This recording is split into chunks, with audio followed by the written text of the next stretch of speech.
थाली की महिलाओं के साथ जो हुआ टीएमसी के अत्याचार की पराकाष्ठा थी।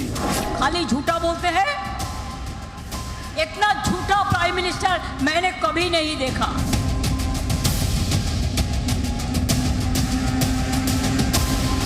ममता बनर्जी आप तो पुलिस मंत्री है, आपका पुलिस क्या कर रहा था, आप क्या सोच रहे थे? ये सब जो आर्म्स एंड एमुनिशन है, इसको इस्तेमाल करके आप सारे बंगाल में टेरर के करेंगे। खाली बंगाल को बदनाम करते हैं, देश को बेचने चाहते हैं।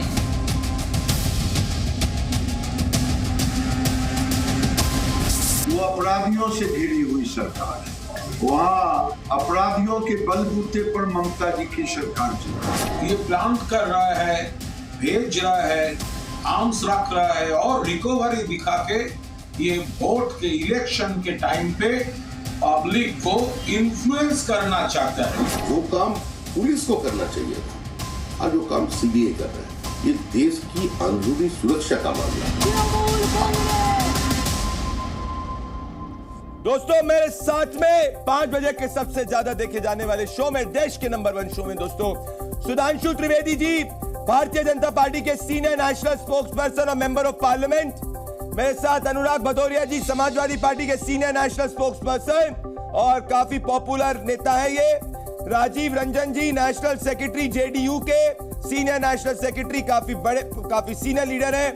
मेरे साथ शुभांकर भट्टाचार्य जी, काफी सीनियर पॉलिटिकल एनालिस्ट हैं ये, और इनके विचार तृणमूल कांग्रेस से मिलते हैं। और मेरे साथ में तौफीक खान जी, ये काफी सीनियर पॉलिटिकल एनालिस्ट है, कलकत्ता से मेरे साथ में लाइव जुड़ रहे हैं। आप सभी का स्वागत है।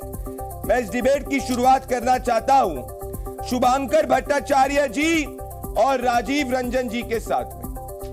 शुभांकर भट्टाचार्य जी आप आइए। शुभांकर जी मुझे बताइए कि भैया 3 foreign made revolver, 1 Indian revolver, 1 police revolver, 1 foreign made pistol, 1 country made pistol, 9 mm की 120 बुलेट, 45 कार्ट्रिज, 50 45 कार्ट्रिज, 380.3080.380 कार्ट्रिज, 50 8 जो है 0.32 कार्ट्रिज, इतनी सारी कारतूस मिल रही है, बम बनाने की चीजें मिल रही हैं, और आप पूछ रहे हैं कि सब प्लांट है। क्या ये पहली बार बंगाल के अंदर हुआ है? आपको तो स्वागत करना चाहिए कि आपके बंगाल को सुरक्षित एनएसजी कर रही है और सीबीआई वहां पे आके पर्दाफाश कर रही है जो बंगाल की पुलिस नहीं कर पाई। नहीं, मैं बहुत शुक्रगुजार हूं कि अगर एनएसजी अगर इतना बिल्कुल बढ़ चढ़ के अगर बंगाल को सुरक्षित करने में लगी, तो मैं बाकी बहुत शुक्रगुजार हूं कि उन्होंने बंगाल में, स्पेशली संदेश खाली में इतना इंटरेस्ट है, और सारी चीज़ें आतंक से जुड़ी हुई चीज़ें सब अब संदेश खाली में सिर्फ मिल रही हैं। लेकिन एक रिक्वेस्ट था कि थोड़ा सा और आगे बढ़ गए होते तो मणिपुर मिल जाता।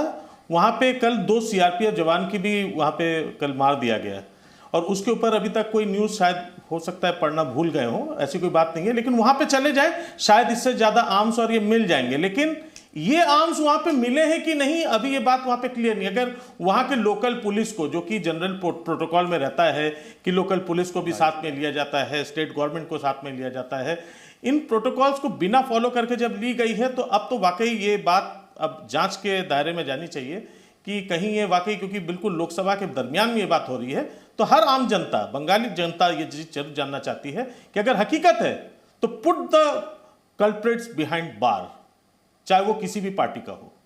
लेकिन अगर ये प्लांटेड है तो there has to be a real, जिसको कहते हैं ना कि बिल्कुल निष्पक्ष, जो शब्द आज के दिन में गायब हो चुका है, निष्पक्ष, तो निष्पक्ष तरीके से ये जो चुनाव कराने का जो अभी जो मंजर नजर आ रहा है, ये और कुछ तो हो सकता है। राजीव रंजन जी, इनके लिए मैंने सुना, इनको इनके लिए कुछ निष्पक्ष नहीं है, इनके लिए कलकत्ता में सुना मेरी बात, मैंने सुना आपको, मैं कहता हूं राजीव रंजन जी, इनके लिए कुछ निष्पक्ष नहीं है। इनके लिए मेरी आज बात, राजीव रंजन जी सुनिए, इनके लिए देश का सबसे पुराना हाईकोर्ट, कलकत्ता हाईकोर्ट निष्पक्ष नहीं है। इनके लिए अगर कोई भी केंद्रीय एजेंसी कुछ भी गिरफ्तारी करती है, वो निष्पक्ष नहीं है। ये चाहते थे स्थिति वैसी हो जैसे ईडी ऑफिशियल्स के साथ संदेश खाली में हुई थी, जहां पे जब ईडी ऑफिशियल्स ने बोला बंगाल की पुलिस को अपडेट करते हुए कि हम शेख शाहजहां के वहां जा रहे हैं, शेख शाहजहां ने क्या करा था कि अपने सब लोकल गुंडों को साथ में किया, बड़े बड़े पत्थर से ईडी के ऑफिशियल्स को उस वक्त, जो आपको याद होगा, किस तरीके से उनके सर फोड़ दिए गए थे, उनको ऑटो लेना पड़ा था और चले गए थे। तो ये चाह रहे थे कि नहीं, लोकल पुलिस को बनाओ, प्रोटोकॉल फॉलो करो, जिससे कि सीबीआई ऑफिशियल्स के साथ भी वही हो और ये आतंक की फैक्ट्री को छुपा सके।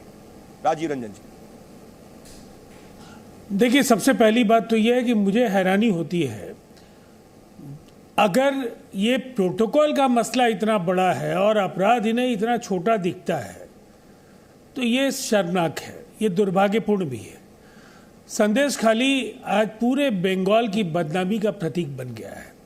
संदेश खाली में पहले शाहजहां शेख को लेकर बातें चलती रहीं, आपने गिरफ्तार करने में कोई दिलचस्पी नहीं ली और जब आपने ऐसा किया तब तक काफ़ी वक्त निकल चुका था। पार्टी से उन्हें निकाले जाने में आपको 55 दिन लगे और अब ये जो ताज़ा मसला है, देखिए ये एक पर एक लगातार कुछ घटनाएं घटती चली गई हैं। ये एक दिन का मसला नहीं है।